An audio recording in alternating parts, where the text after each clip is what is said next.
Hi, today we are looking at some more of the apprentices of Jesus. In particular, we're going to be looking at the brothers James and John and the title that they are given, which is Sons of Thunder.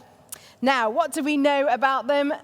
Something, but not a huge amount. I always think that Sons of Thunder sounds like they should be some wrestling duo of some sort. But this is a nickname that Jesus gives to these two brothers. We know that they are the sons of Zebedee. Zebedee is very privileged in lots of ways because he's the only father to be mentioned in the entirety of the Gospels. We know that Zebedee is a fisherman, and we suspect that he's a man of means as well, because it talks about him being hiring others, having hired hands. And so it's likely that Zebedee is known, and so therefore James and John are likely to be known in the local area and maybe quite popular in the local area. Now, Sons of Thunder, what a name that Jesus gives to them. We don't know when he gives them that name. It's just included in the scripture, in the calling, in some of the calling narratives. Jesus gives nicknames sometimes, I think, at the beginning as a bit of a jibe, a bit of a dig. But they become something about an important characteristic, something into which they grow. For example, Jesus, when he calls Simon, he calls him Simon Peter because Peter means rock. Now, Jesus' first encounter with Simon Peter, Jesus asks him to do something, to go out and fish again, to cast his nets over the other side. And Simon Peter says, that's not going to work. So like a rock, he blocks it straight away.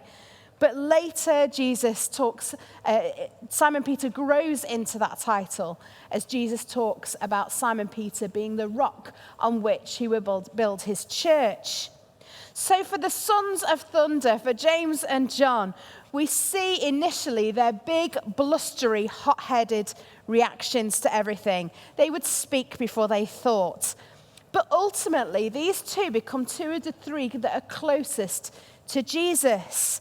They're privileged to be in certain positions, in certain stories, where only a few of the disciples are. Often James and John are there. James becomes one of the first disciples to be martyred, and John ends up being one of the longest living, we suspect, as he goes on to write what is a substantial part of the New Testament. Now, today we're going to look at two of the stories, and I'm going to talk through them then, and then we're going to invite you to read them together in your group before answering some questions about them. And they're two quite distinctive stories. Firstly, from Luke chapter 9. And this is a story, a very short story, where Jesus and his disciples are rejected by a Samaritan village. And straight away, what happens is James and John go, Jesus, we should call down fire from heaven. What are we going to do? These people are rejecting you. And Jesus says no, and they move on.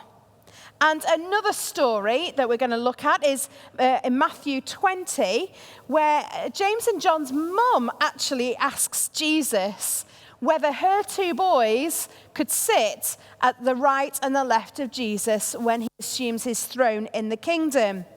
Now, what's really interesting is that you might want to have a look also at Mark's gospel. It has a very similar story, except this time it's not their mum that asks the question, but it is James and John themselves who ask the question.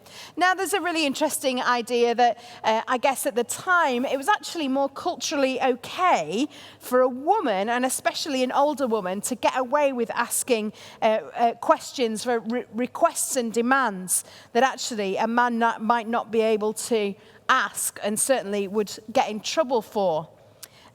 But we know that Matthew is mostly based on the book of Mark. So it might be that Matthew is just protecting the brothers by adding that it was their mum who made the request. We simply don't know. We can only guess. So we have these two stories. One of James and John being very hot-headed and saying we should call down fire from heaven, and another story where they want to be a part of what Jesus is about and sit in very privileged positions.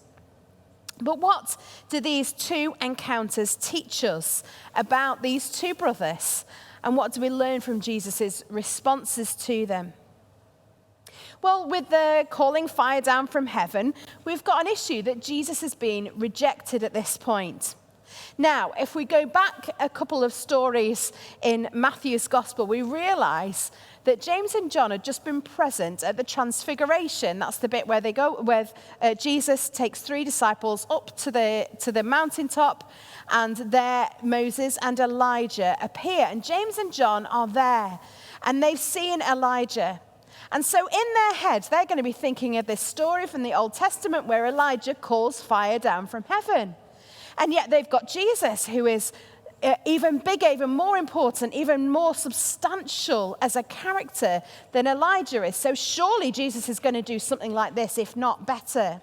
But instead, Jesus rebukes them. He says, no, that's not what we're going to do, and simply moves on. Because this is not the kingdom that Jesus is building. James and John's hot-headedness runs away with them, doesn't it? But rather than making a big deal about this, Scripture just tells us that there is a simplicity in that Jesus says no, rebukes them, just says that's not what we're doing here, and moves forward. These two are still learning what Jesus is all about, and they just need bringing in check now and again. Now, for the other story, the request about sitting in places of honor with Jesus in his kingdom, they say, I want to sit at the left and the right of you in heaven when you come to your throne in your kingdom. I think there is probably a bit of a lack of understanding for the disciples at this point about the eternal nature of everything here. But this conversation really is about power. And Jesus addresses it by subverting what power looks like. You see, the cross is not a difficult episode to be got through on the way to a happy ending. When we think about all that surrounds that, all the story that surrounds that, it's not just a hump in the road that we need to get to the end. But actually, it is God's way of standing worldly power and authority on its head. James and John misunderstand in a way that many still do, because the cross calls into question all human pride and glory. And so when Jesus is saying, you do not know what you are asking, you don't understand, are you really prepared to do what it means to stand on my left and my right? He is asking a bigger question, not just of James and John, but for all who assume any kind of power and authority. You see, Jesus' response in his beautiful and wonderful and kind way to these two hot-headed individuals is to simply help these brothers to understand what it is they are truly asking. Now, these stories relate to these two, and for those of us that feel that we might identify with James and John in terms of our hot-headedness, maybe, they might really resonate with us. But actually, the question in particular with the latter story, the question of what true power looks like, is always a prevalent one. And let's face it, right at this moment, maybe now more than ever, it is a really pertinent one. And so I invite you to go and read the passages. They'll come up on the screen for you, the 2 passages I invite you to read. And then there'll be some questions that we can have a good discussion about later.